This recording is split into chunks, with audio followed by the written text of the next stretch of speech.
want to get rid of that. Oh, there you go. Okay. Now we're good. Oops, you got it. Okay, everybody, let's get started. Happy Wednesday.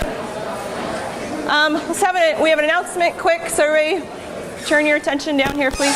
Hi, I'm Madison, and I'm the community chair for Steak Friday Walking Bridal. So if you guys like steak and don't have anything to do, Friday, September 7th, we have a steak dinner here in Animal Science from 5 to 7. Tickets are $8 and are $10 on September 7th. So if you're interested, you can come find me or one of the Walking Bridal officers and buy a ticket.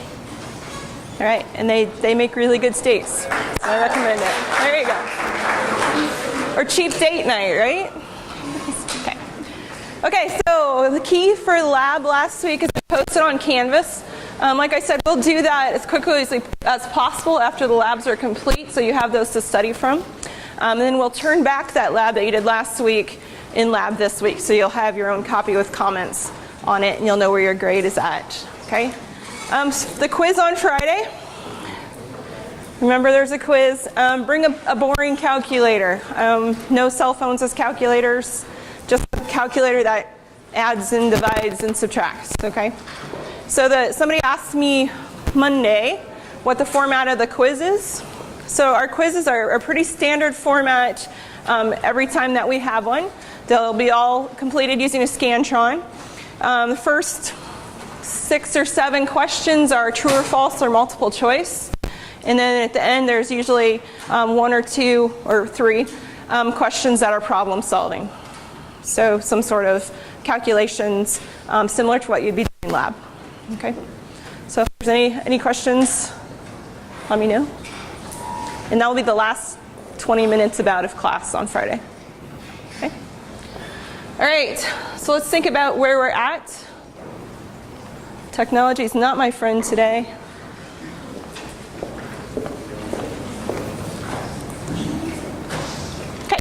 So we talked about the process of domestication. We had to talk about where our species were at before we get to work with them.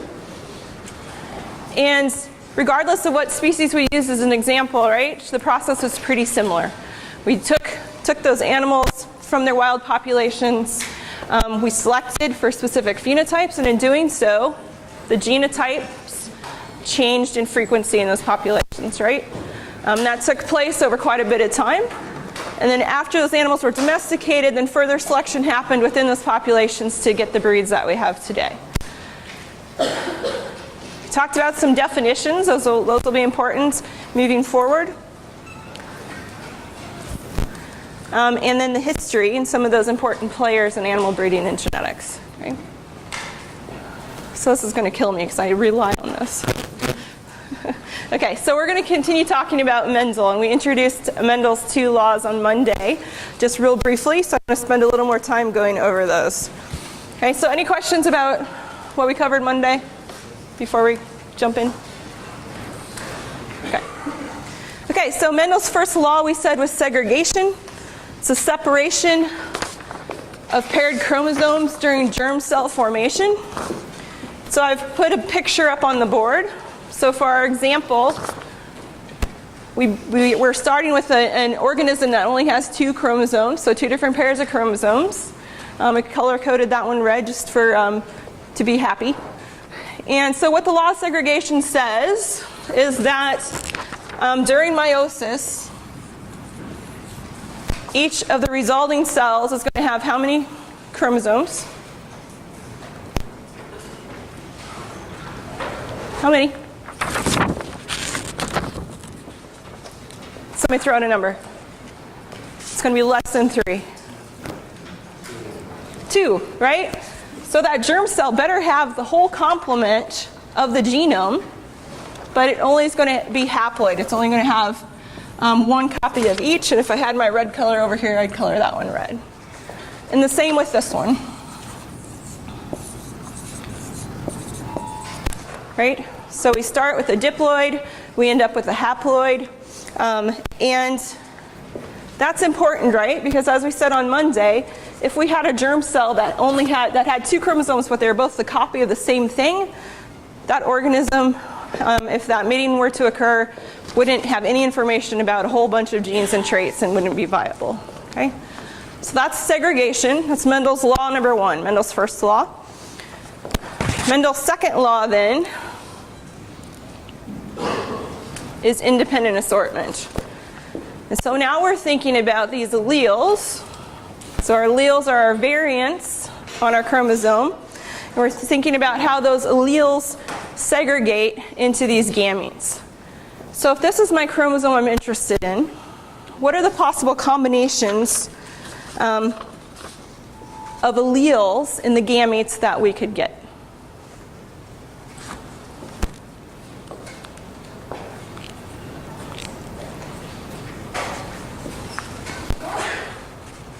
So we're going to have an allele from locus A, right? So what are our possibilities?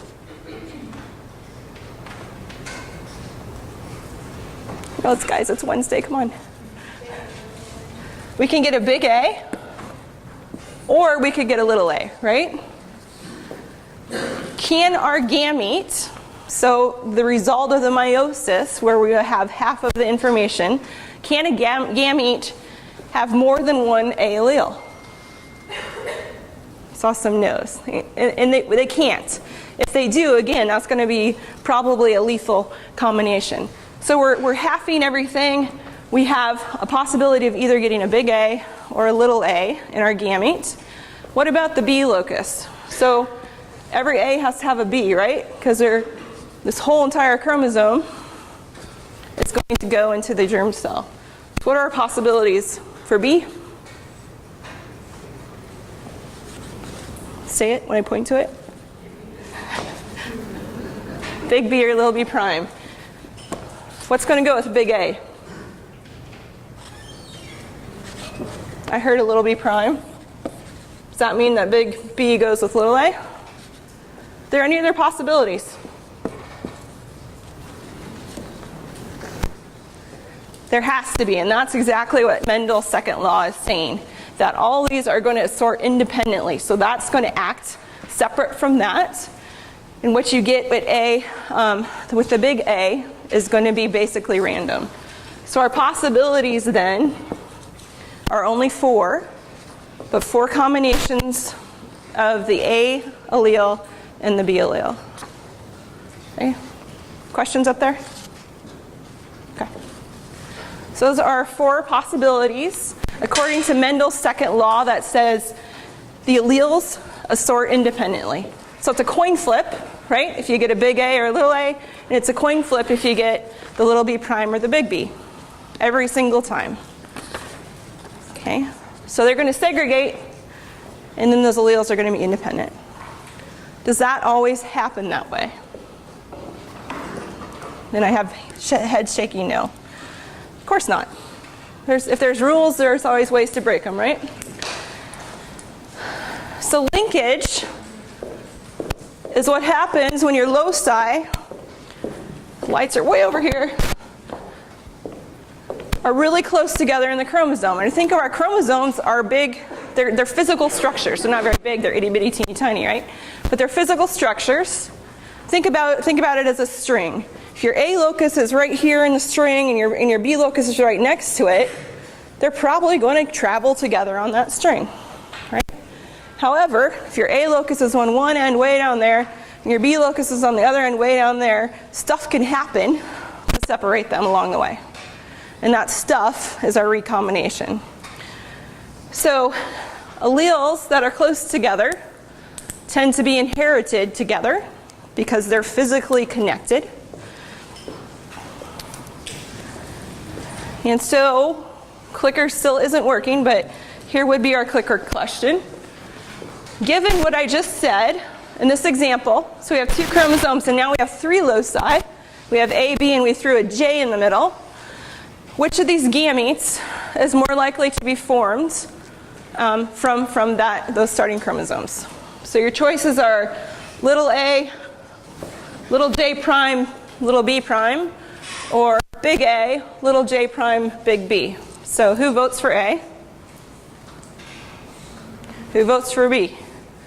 Awesome. That's great. Okay, so why did we say B? Anybody?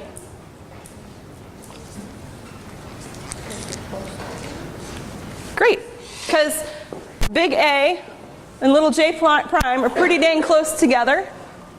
They're probably going to be inherited together, and that's absolutely correct. But when it comes to the B locus, based upon our just little cartoon, there's probably a possibility recombination is going to happen and separate those. Okay? All right, cool. So let's talk about recombination. Just what we showed, even though two alleles might be, or two loci might be on the same chromosome, they're not necessarily linked, right? Distance between them opens up the possibility for recombination to happen.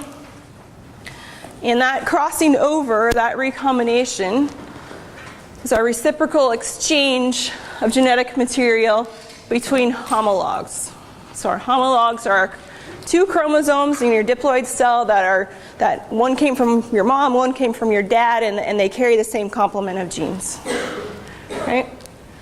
So this happens during meiosis, and this really introduces new variation. So it results in a different arrangement of alleles than you had in the parental type. Okay? So here's our cartoon. Ooh, I think my pointer works, so we can at least do that. Woohoo! So we have our big A allele and our little B prime on one chromosome, and little a and big B prime on the next. And when crossing over happens, you remember this from genetics class, you draw your X, and then you follow your X, and then you'll get that little a with the little B prime, and the big A with the big B prime, so they switch. Incidentally, crossing over has to happen for meiosis to be complete. It's a structural thing that happens during meiosis. There has to be crossing over events for meiosis to be complete. So by default, we're introducing new variation whenever germ cells are made, right? Or new combinations of alleles. Okay, so this is what we said, right? Recombination is likely if the loci are far apart.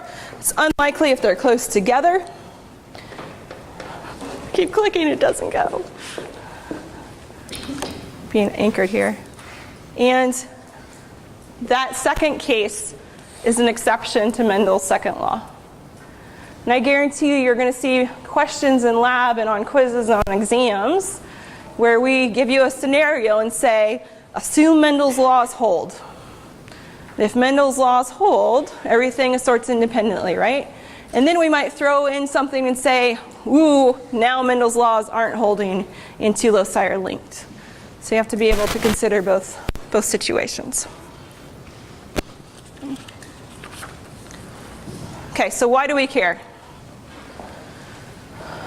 This is a genetic principle, and when we're breeding animals, we use these genetic principles, hopefully to our advantage, to improve our populations, right? So duplication, which happens during meiosis to create new genetic material to be put into those germ cells, recombination and segregation are some of those essential basic principles that we use. Okay? And this generates variation. So our zygotes then are diploid again because there's two germ cells coming together. Half of those alleles are coming from mom and half of those alleles are coming from dad. And the most funnest, which is totally a correct grammatical word, way to think about how those come together, in my mind, is to use Punnett squares. And everybody should be familiar with that, right? You can draw Punnett squares in your sleep. So our Punnett squares are a way to look at the possible combinations. Right? For one locus, if we have two parents that are heterozygous, this is our Punnett square. For our purposes, almost exclusively, we will put the male gametes on top. We will put the female gametes on the side. You don't have to do it that way. We just try to keep things consistent. So when we're talking about bulls versus cows, we can all follow each other in what we're doing. So I just gave this away, right? These are the two gametes possible from each individual. So that male, see, homozygous or heterozygous? heterozygous, right? Because two different copies of that, of alleles at that locus. What if the male were homozygous for big A? Would we still draw this like this?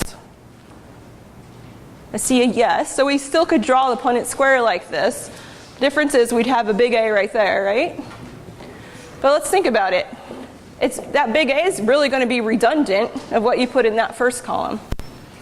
So in a homozygous scenario, we could just say, heck with this, too much effort to draw that second column, and I know that male is going to give a big A every single time, so I don't need to consider the two different scenarios of it. Okay, so here's your basic Punnett square. Now let's throw in a second locus. So this is like our example that we had on the board. We have an individual that's heterozygous at both loci, big A, little b prime, big B. Both parents have the same genotype. So would everybody be comfortable with filling that out? Okay, and telling me what genotypes are possible. Okay, so we'll be doing this in lab, so I'm not going to spend a lot of time, ooh, it worked, doing it now. If we had a clicker, I would ask you what's the genotype of each parent, and I just gave it away, right? So what's the genotype of the parent that we just talked about? Just to reiterate it, please.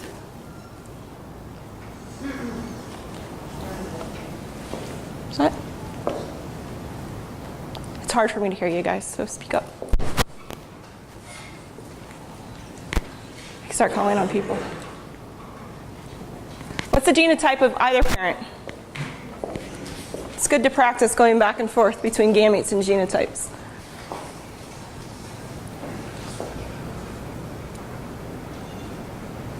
I'll be really quiet. I know you all know the answer too.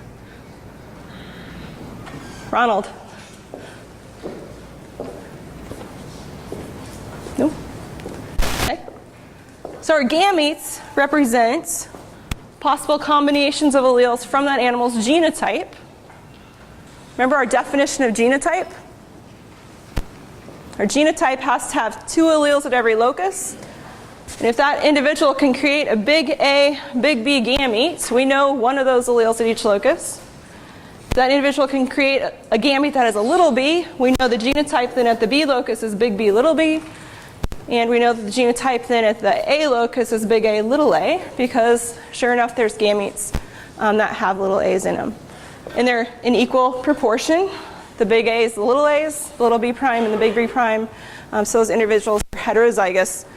Big A, big B, little b prime, right? So that is answer C. Okay. So if we'd fill that out, this is what it would look like. So how many boxes do we have? 16, right? We have 4 by 4. Does that mean there are 16 possible combinations of genotypes? No, there's not. Because if we look, right away we would see sometimes the clicker works and sometimes it doesn't. That some are the same, right? So those two are both homozygous for big A and they're heterozygous for the B locus. If we look at our diagonal, there's a whole bunch of double heterozygotes, right? And then we would see in the bottom two of that bottom corner, the little a, big B, little b prime are also identical. Okay? So our rule for mating two homozygous parents is that you get this proportion of zygote genotypes. So it says zygotes formed, and that's a little misleading because it's not the number of zygotes formed, it's the number of potential genotypes of those zygotes. Okay. So there's 9 of them, 9 different combinations. 4 of those are homozygotes, completely homozygous at both loci, and 5 of them have at least one locus that's heterozygous. Do we know anything about phenotype in this example? We don't. We haven't assigned any phenotypes to those alleles, but would you expect that there's 9 different combinations, do you expect that there would be 9 different phenotypes possible? See a shaking head, no? Yes? Raise your hand. Nope, raise your hand. Raise your hand if you didn't, just so I know it works. Guys. So, not necessarily, right? There could be, if each of those alleles has a very specific effect, and we'll talk about the modes of gene action a little bit later.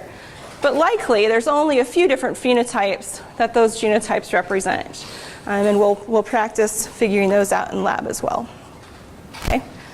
So I said that our Mendel's law of independent assortments and his first law of segregation helped to preserve genetic variability. And here's an example of that. Consider you have 100 different loci. And again, a locus is just a position on the chromosome, right? Our chromosomes, or our genomes, have about 2.6 billion different base pairs. So 100 is obviously just a teeny, teeny little portion of that, right? If they're all biallelic, there are 12,676 times 10 to the 26 possible different combinations of homozygous genotypes. And there are 51.5 thousand times 10 to the 43rd combinations of possible heterozygous genotypes. So even if our genomes were only 100 base pairs, that's still a heck of a lot of variation that we can expect, right? So that's what makes genetics exciting, right? Have all that different variation that we can select from, and we can learn about how those alleles interact with one another. So that ensures preservation of variation, which seems kind of like an oxymoron. We're preserving variation, but that makes our jobs interesting and our jobs difficult, right? So I talk about another term, and our term is Mendelian sampling. And Mendelian sampling is the random sampling of parental alleles caused by segregation, caused by independent assortments during germ cell formation. And then, so not only are those processes random, segregation, independent assortment, then whichever one of those germ cells actually gets to do the job of fertilizing the other is also randomly selected in that pool of gametes, right? So there's a lot of chance. So we call that Mendelian sampling. If alleles didn't assort independently, and if chromosomes didn't segregate like that, we expect all of our gametes to be identical to one another, right? Or similarly, even if we reduce some of that variation, we'd expect all of our full sibs to be pretty dang identical to one another, right? But has anybody bred 2 animals multiple times and one individual offspring looks totally different than the other one? That's why, right? So I'm going to give you an example from my own DNA. Okay, so there's a really bad selfie of my family. Those are my parents, and that's my brother, and I'm really taller than my mom. It's just the angle. She likes to think she's taller than I am. So we all spit in a little tube and sent it off to the company called 23andMe. Has anybody done that? Super fun if you're a genetics nerd. I'd recommend it. And so they genotyped all of us across, I think, about 2 million different markers. And they can tell me about that I have a tendency to be of middle height, and my hair is brown, and my eyes are blue, and all sorts of cool things, and then more complex traits as well. But there, the colors are kind of crappy on the screen. But this is showing between me and my brother. These are our 22 autosomes, our 22 chromosomes.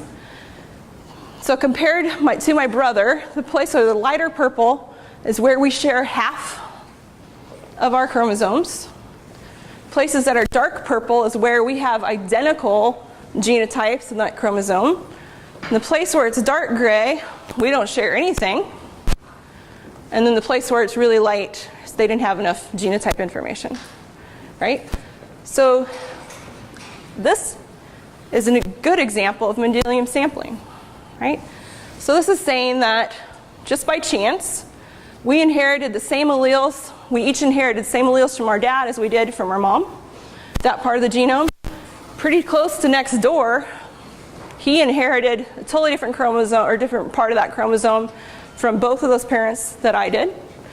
And at these places, we have half of the same information, right?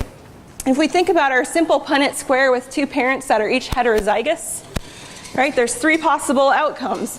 One, we're completely identical for the big A allele, completely identical for the little a allele, or they're heterozygous, right?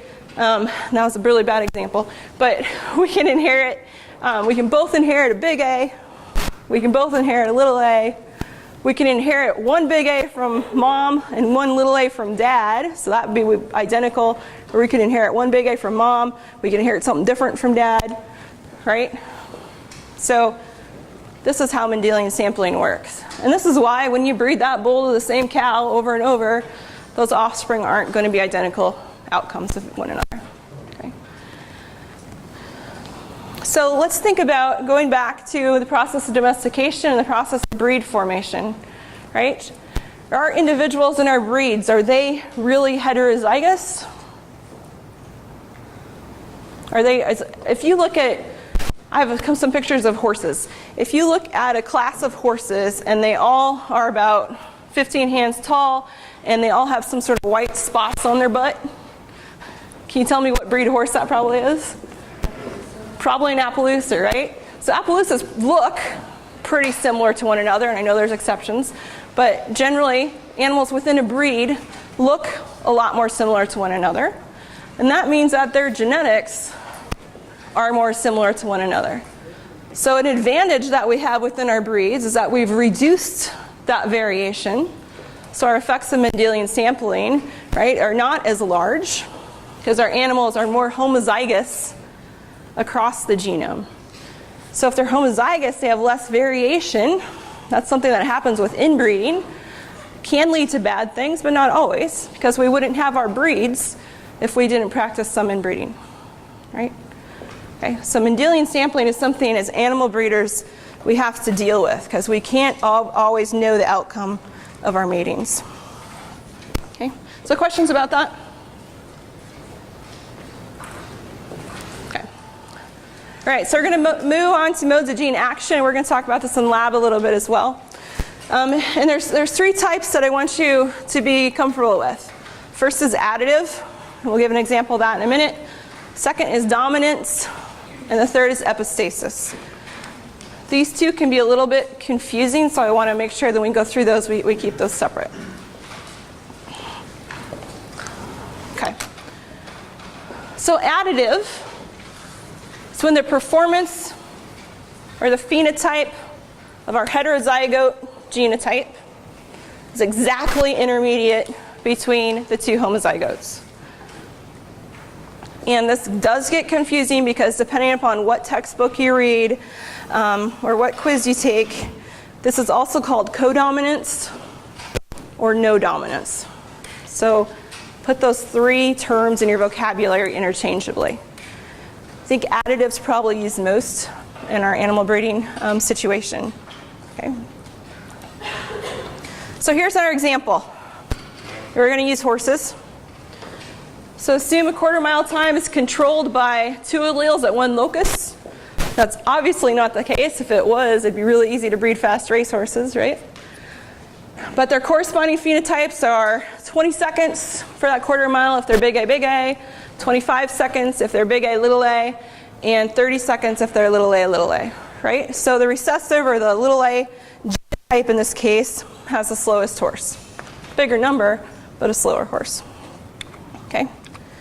So let's draw that out on the board. I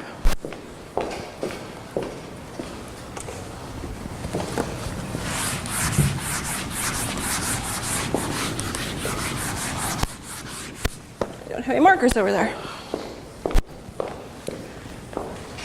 So we're going to ask you a fair number of times, what mode of gene action are you looking at in a certain scenario?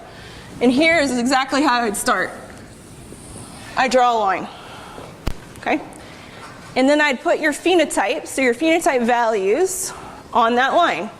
So in this case, I have 20, I have 25, and I have 30, and those are all in terms of seconds. Okay? So then I'd go back and I'd assign my genotypes. So those phenotypes. And in our situation, 20, 25, and 30, our heterozygote is exactly in the middle. Right? How do we know that? We could do an average of our two heterozygotes and find, sure enough, it's 25, which you probably do in your head, right? Okay, so that's our additive or our no dominance mode of gene action. When you think of the word additive, it might make more sense to you to think about it in this way. The additive effect of substituting a big A allele for a little a is to lose 5 seconds. Or, conversely, to substitute a little a allele for a big A allele is to gain 5 seconds. So each addition of the allele adds the same increment to that phenotypic value. Okay. That makes sense? Good. Okay. So I already told you that we're going to talk about other degrees of other modes of gene action. So there's the first one, and there it is drawn out, like I just did on the board. So let's think about this situation. Complete dominance. And we think about this a lot, and I'm going to give you an example where maybe having a recessive genotype, so little a, is not a good thing, right? So those are probably the thing that comes to your mind first when you think about dominance and recessive. But in this situation, if you have a big A allele, it doesn't matter what the second allele is, you're a fast racehorse, and if you have a little a, you're a slow racehorse. Dominance is talking about an interaction between those two alleles at that same locus. Okay, so dominance is always looking at the interaction at one locus between the two alleles that are there.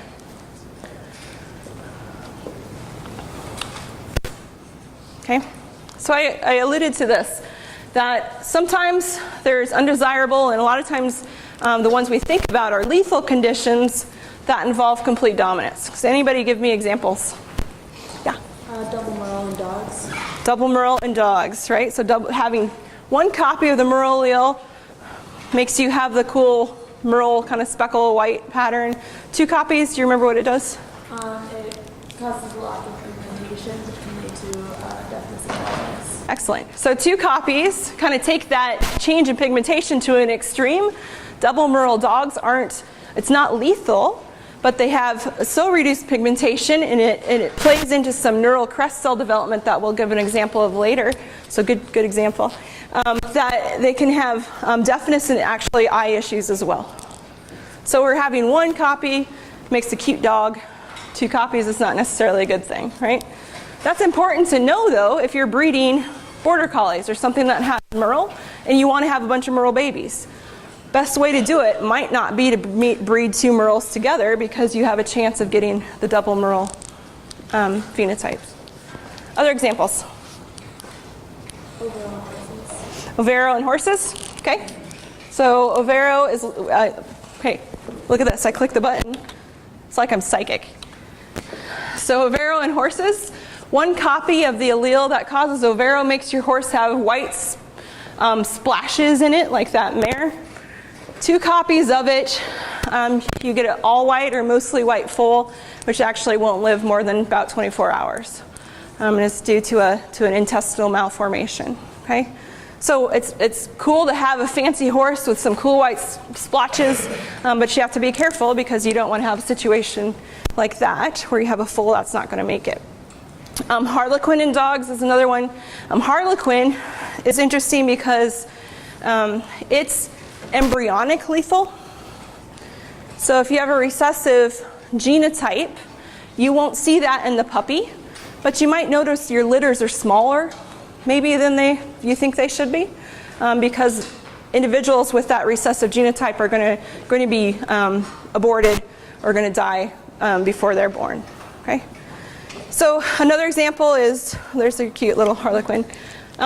Dexter dwarfism. bulldog dwarfism in cattle. It's a lethal. There's a test for it. Dr. Lewis gave some examples from that Angus bull proof of other ones. And the one I'm going to spend a little bit of time on today is spider syndrome in sheep. Okay. Has anybody heard of spider syndrome? We don't have one. Good job. We don't have many sheep people from our survey in the class. But what spider syndrome is first found in the Suffolk sheep. It's a skeletal deformity. They don't grow quite right. They have muscular degeneration. They kind of look like they're missing a few meals, and there's a high mortality rate associated with it. The reason I'm talking about this and using this as an example is because when you get to your cyber sheep game in a few weeks, this is one of the genetic abnormality, or the genetic abnormality you'll have to consider in your flock, and how you're going to deal with the potential of this allele floating around in your population. Okay? So here's what it looks like. So on the left is a pretty severe case of spider syndrome. It affects the long bones primarily. And so what you see on the right are two skeletons. The skeleton here is normal.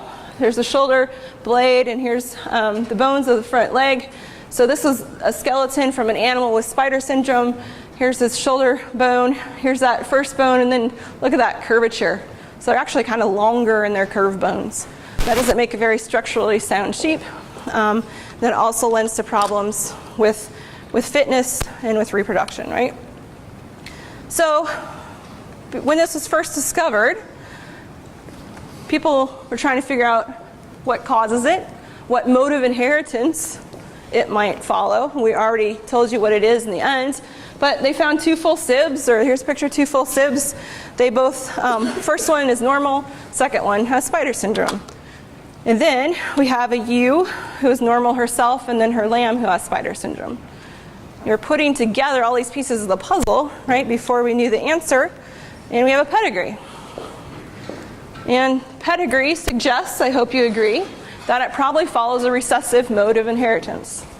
So you have your parents, which are unaffected, so they're the open boxes or circles, and they can give rise to progeny that are affected and have the filled-in circles.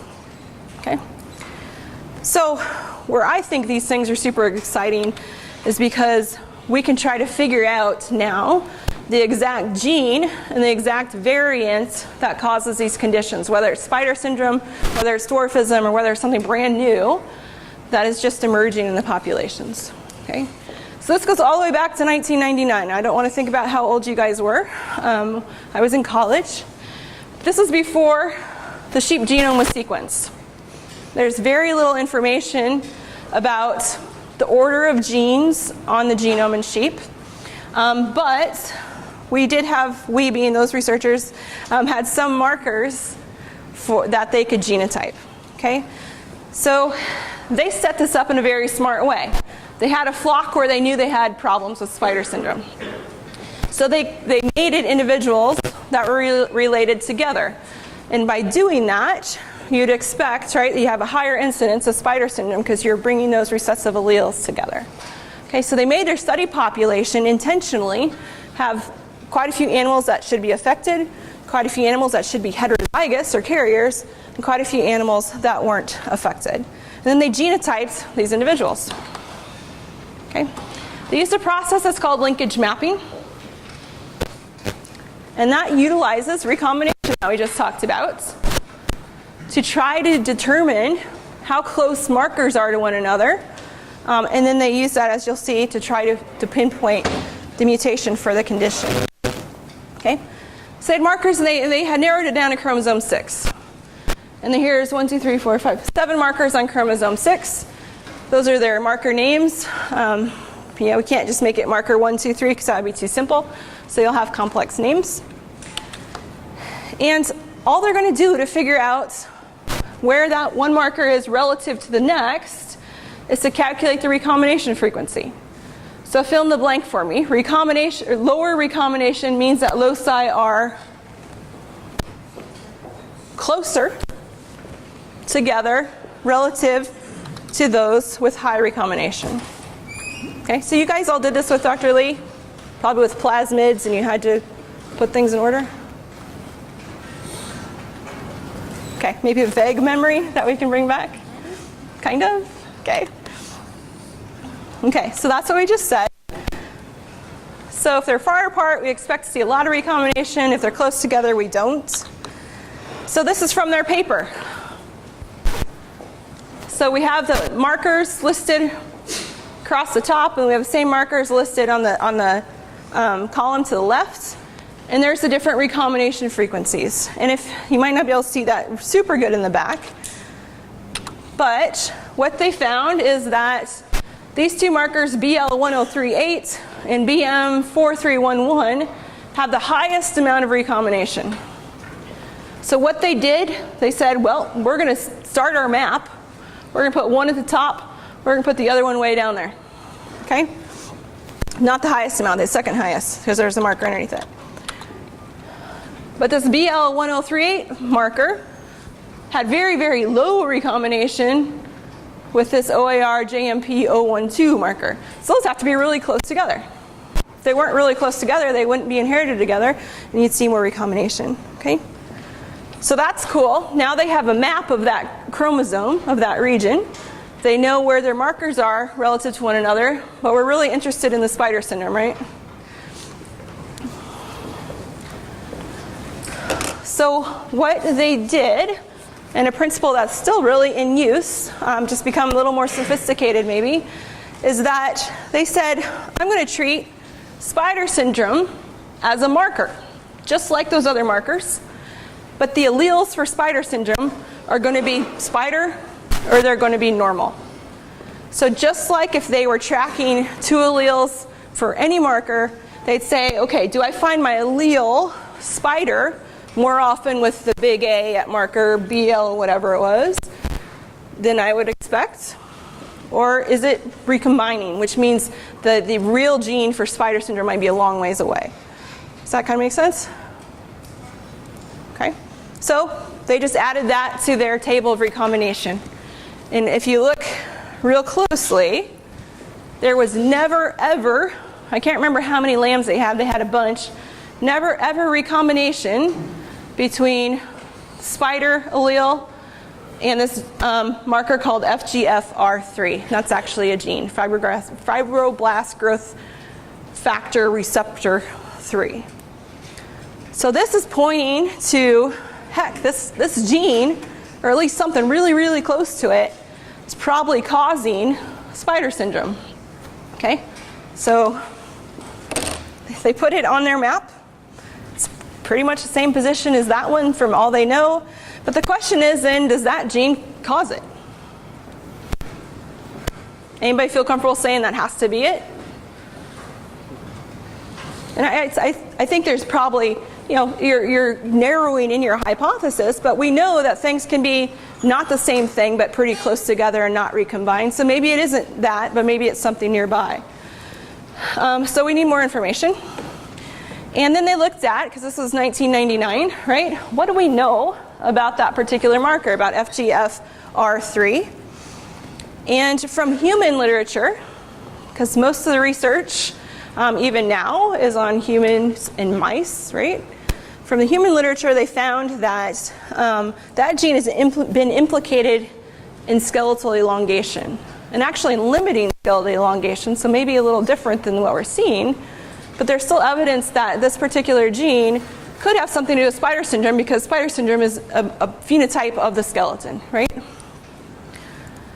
So it wasn't until 2006, Dr. John Beaver at the University of Illinois, a molecular geneticist, he went ahead and sequenced that gene. So at that point, it's fairly easy to sequence genes, and found these two genotypes in the animal. So the normal lamb had that sequence. The spider lamb had the sequence below it. And that is our SNP, right? We define SNP as our single nucleotide polymorphism between the normal lamb and the spider lamb. We also talked about earlier, right? We expect some parts of the gene probably can mutate, not have a lot of effect. Other parts probably have more of an effect. So what they did is they found that these were our 3 base codons that code for amino acids. That should jog your memory too, right? You have that big table of here's your 3 amino acids and here's, or 3 codons, and here's the amino acid it results in. And sure enough, that mutation causes a change in amino acid from a valine to a glutamic acid. So it's changing the identity of that protein that that gene makes. And we could look up the properties of these amino acids, but they have very different properties, and I can't remember offhand, but one's small and one's large and charged or something. But it probably changes the structural conformation of that protein. And so the protein itself is altered, and what they found later is that that gene, it can't restrict bone growth like it normally should. So it's supposed to tell the bone, okay, stop growing, but it can't send that right message, so that bone grows and it grows abnormally. Okay? So this is the stuff that I like to think about, and this is what we work towards in my lab generally, is to identify those mutations and how they're acting. But now, there's a genetic test for it. So you can, you might have a super great ram who happens to carry an allele for spider syndrome. You don't want to call him because every other way he's perfect, right? So if you know the genotype of your ewes, you could just avoid mating 2 carriers together. So the T and the A allele, I can't remember which one was which. One of them was the spider syndrome allele. So the A was, so if we mate 2 heterozygous lambs, we lose 1/4 of the progeny on average, right? Okay. So again, in cyber sheep, you'll see this. You'll have the option as flock owners, if you want to pay for a genotyping test, to know if you have animals that have this allele. Okay. So there we go. Okay. So we looked at additive, no dominance or co-dominance. Remember 3 things that are used interchangeably. We looked at complete dominance. Another one I want to get to is partial dominance. So it's when the phenotypic value of the heterozygote is in between those homozygotes, but this time it's not smack dab in the middle. It's somewhere offset. Okay, so this is an example in Andalusian chickens. The homozygotes for one allele are white. Homozygotes for the other allele are black. And the heterozygotes are some gray, and they're not all the same gray, which is why it's partial dominance in between. Okay? And if we would draw that, if we'd add that to this, our partial dominance is, like I said, offset, but still in between our 2 homozygote states. So it could be anywhere in between here, but except for right smack dab in the middle. Okay. Then one more possibility, and that's overdominance, or when the phenotypic value of the heterozygote is to the extreme. So it's at the end of our chart, one end or the other. We think about this in a couple different ways.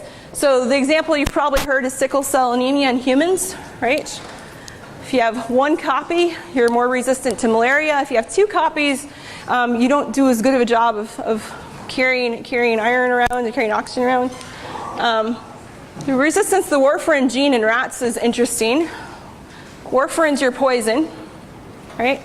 And it actually causes them to bleed out. There is a resistance to that poison in rats. The problem is, if you're a homozygote for the resistance in rats, if you're a rat, you're homozygous for the resistance allele, you can't process vitamin K appropriately. And so you'll actually die of a nutritional deficiency unless somebody's there to supplement you appropriately, and most rats don't have that care, right? So you don't want to be homozygous for the resistance allele. You want to be heterozygous, because if you're heterozygous, you still can process that vitamin appropriately and you're resistant to the poison.